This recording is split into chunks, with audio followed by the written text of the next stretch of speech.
Did you see the boat that got stuck in the Suez Canal? Jimmy Fallon said, that's a tough day for that captain. Right now, he's trending worldwide on Twitter as hashtag DocBlocker. Fallon, if you look closely, the ship has a tiny bumper sticker that says, student driver. Fallon, do you know how stressful it is to parallel park when there's someone behind you? Imagine blocking a whole hemisphere. Trevor, I feel so bad for the captain of that ship because it's like we've all been there. You're trying to make a U-turn on a narrow street, but now imagine how much more stressful it must be when you know that if you back up wrong, you might bump Egypt. Trevor, I also feel bad for the guys behind that ship because it's not like there's a lot of alternate routes. Can you imagine if you're on one of those ships and you're looking at your Waze app like, what? Go around Africa? Trevor, what this situation really shows is how even in this age of technology, we all depend on old school things like cargo ships and canals. I mean, think about it. Right now, we can use our wireless computer to buy a hologram with cryptocurrency, but at the same time, a big boat got stuck, water too small. Stephen Colbert said, I get it. After a year of quarantine, nothing fits anymore. They should have put that ship into the stretchy canal. You know, the one that looks like denim but gives, and it's smart enough to go from sofa to brunch. Trevor, when you look at how big that ship is, I'm not surprised it got stuck. And the crazy thing is that whole ship is just delivering 2 AA batteries. Yeah, the rest is just extra packaging. Colbert, I'll give you a sense of how huge the container ships are. This one is as long as the Empire State Building is tall. Well, there's your problem. You should have sailed it through upright. Vulture connected Joe Koy and Howie Mandel on their Instagram because why not? Vulture added they looked shockingly indistinguishable from one another, and they're talking about Joe Koy's new book, Mixed Plate. Vulture says Mandel loves the Philippines. He loves Filipino culture. He loves Filipino cars. But most of all, he loves Filipino food, which Joe Koy introduced him to years ago. They're not sure why Filipino food hasn't caught on in the States the same way other cuisines have, but it's entirely possible they could remedy it. Joe Koy said, Howie and I are going to invest in a Filipino restaurant. Now I'm thinking of George Lopez. Really? Please do, because I like the content on the podcast. Howie said the only difference between the people who make it and don't are the people who just stop or don't do it.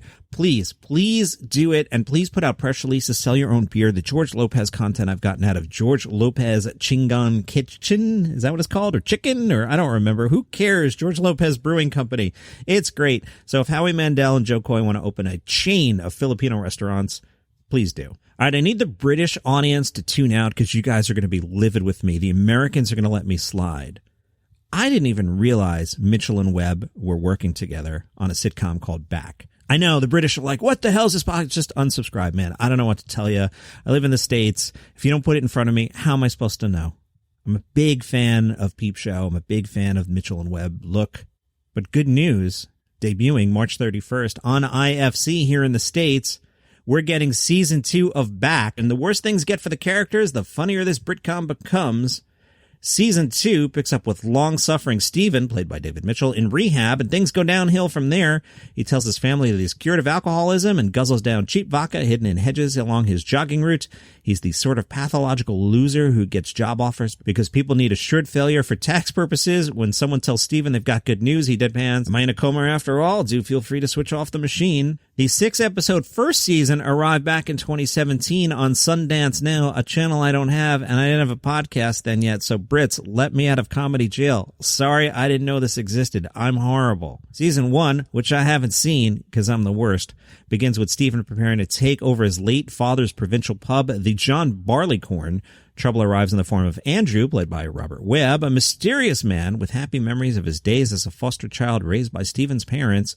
Confusingly, Stephen doesn't remember Andrew at all, but the newcomer gets welcomed to the family by Stephen's mom, Ellen, and sister Cass. Andrew's a fascinating antagonist, played by Webb, with generous charm that turns satanic if you assume he's lying about everything. Webb and Mitchell, interesting phrasing, are longtime collaborators who previously starred in the cult sitcom Peep Show, which is on Hulu, and you should be watching right now, I will add in. And their dynamic in Beck is just amazing. They're playing each other's greener grass. Beck is broadly a people at the bar sitcom, and Andrew's presence suggests Cheers invaded by Tom Ripley. The second season features a pub quiz episode that belongs in a museum, a marriage gone way wrong, and an impressively funny series of jokes about a dying dog.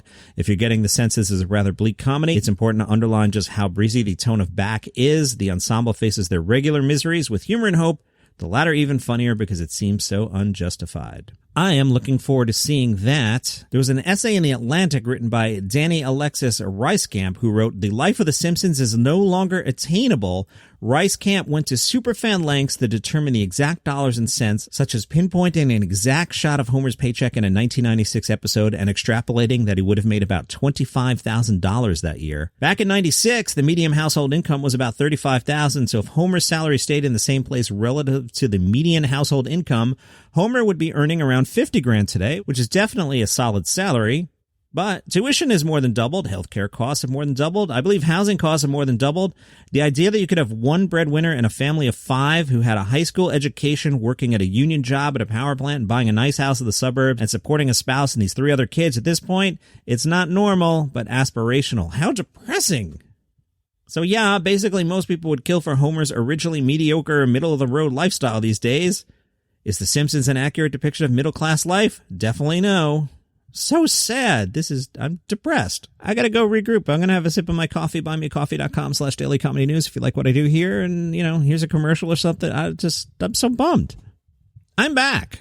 Let's go back to junkie.com. Now, yesterday, I was reading some self-roasts from the comedians appearing at the Melbourne International Comedy Festival. I was having a lot of fun doing it, and I blew my voice out. So what would be a smart thing to do? Do it again, Johnny Mac. Make your voice even worse. Okay, I will. Let's pick up with Beck Charwood. Beck will be playing at Weston 1. Beck Charwood says, Beck identifies as a strong feminist, which is ironic for someone who built a career on talking about dicks. Nat Harris and Hannah Camilleri say double acts are a warning sign for midly talented and codependent performers. Sammy Shah says, Sammy looks like his wife left him for a younger man with a bigger penis 3 months after the wedding, and he's written a show about it to compensate. That's funny. He's at Comedy Republic. Lou Wall says Lou's mom named them after a toilet because they are white and full of crap. Lou is at Storyville. Whoa Alyssa says, Whoa Alyssa are 2 loud and confident F words who'd always give off the energy that they're looking for a third, which they could definitely get if they put a paper bag over their personalities. They're at Comedy Republic. Lloyd Langford said the worst thing to happen to whales since the Japanese fishing industry is Lloyd Langford. He's at Melbourne Town Hall. Sam Taunton says Sam Taunton is smart, cute, funny, and really good at sex. Sorry, I don't know what a roast is. I like that joke a lot. Weston 1 is where you'll find Sam.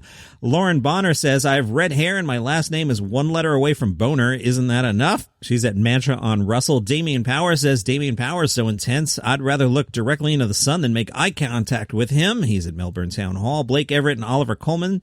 Oliver says, I'm going to roast you so good with lemon and tarragon. Yum. Blake says, that's not what the question meant, Oliver, you effing dumb C-word. They're at Trades Hall. And Lewis Gornham says, you move slowly like an elephant, but unlike elephants, your brain capacity doesn't counterbalance your lack of speed.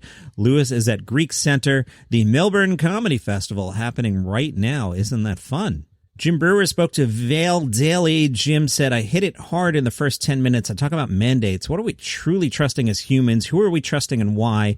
How many masks should we wear and for how long? And I hit cancel culture with a Louisville slugger. Jim says, I'm a deep-rooted family guy with hardcore blue-collar roots. My job as a comic is to talk about the many great loves of my life, recognizing that, yes, we're all on borrowed time, but we can still enjoy life with a passion and not get caught up in all the madness. For me, there's no better feeling in the world than making someone laugh and knowing that I've inspired or healed someone. I want people to say, I brought my kid and you hit every single layer of my life. I want to leave where I hurt you in the head, I hurt you in the stomach, and you say, I needed that so badly. I'm glad I'm not the only one who thinks and feels that way. You helped me through something I didn't think I could get through. Jim says, the minute I stopped chasing vanity and ego and stopped being a star, when I altered that to a whole new perspective of I just want to make people laugh so hard that they feel good, now there's nothing more satisfying than hearing people say how they needed that. It's nice when people tell me I'm funny, but the ones that keep me going are the ones who come up to me and say, can I just tell you, I just lost my mom and you healed me. That's the first time I've laughed in ages. Or, my wife and I were fighting. We just experienced death. We knew seeing you was going to help. Thank you. We needed this so much. We're not here for very long, and we're all stuck together. Everyone needs to laugh and be uplifted, and we're here to take care of others. I'm on a mission to lift you the only way I know how.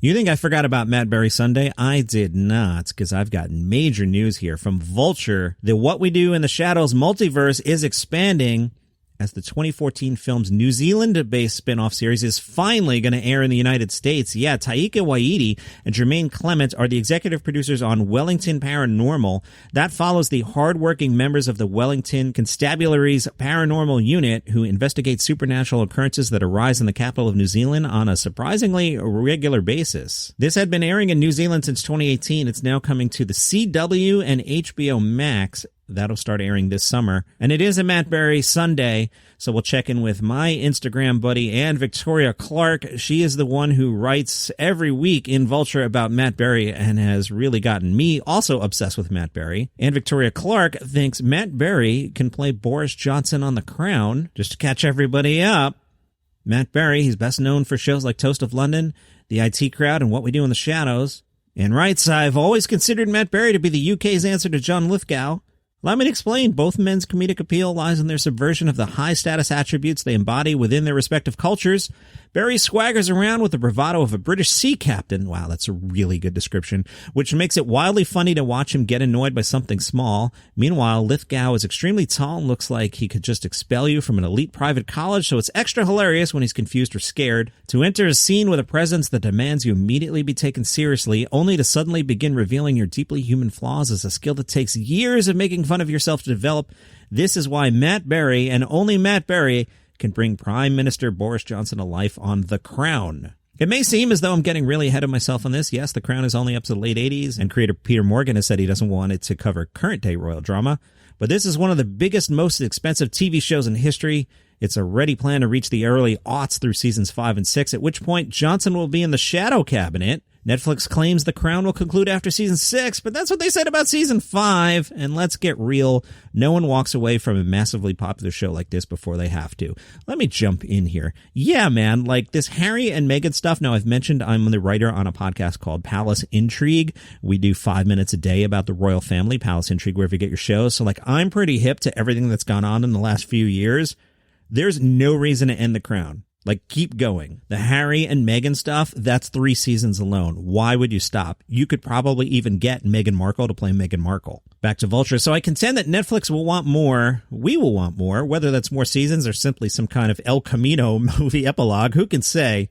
But the show will eventually need to find a good Boris, someone who can both be a bumbling upper-class Brit and a shrewd political opportunist. Berry has been preparing for this role his entire life. When you think of Johnson, you're probably tempted to reduce him to a British version of Donald Trump, but Johnson has always seemed far more calculating. While Trump is a man driven by crudely transparent megalomania, Johnson understands how and when to sacrifice his ego and charm people into liking him. His rise to power was essentially a masterclass in failing upward, thanks in part to his ability to win people over with his amusing antics. To capture the true essence of the PM requires someone who can really understand what he's doing, a fellow comedian. Berry fits the bill, not only because he's funny, but because he's a master of the dangerous charm that politicians like Johnson use in their Machiavellian quest for power.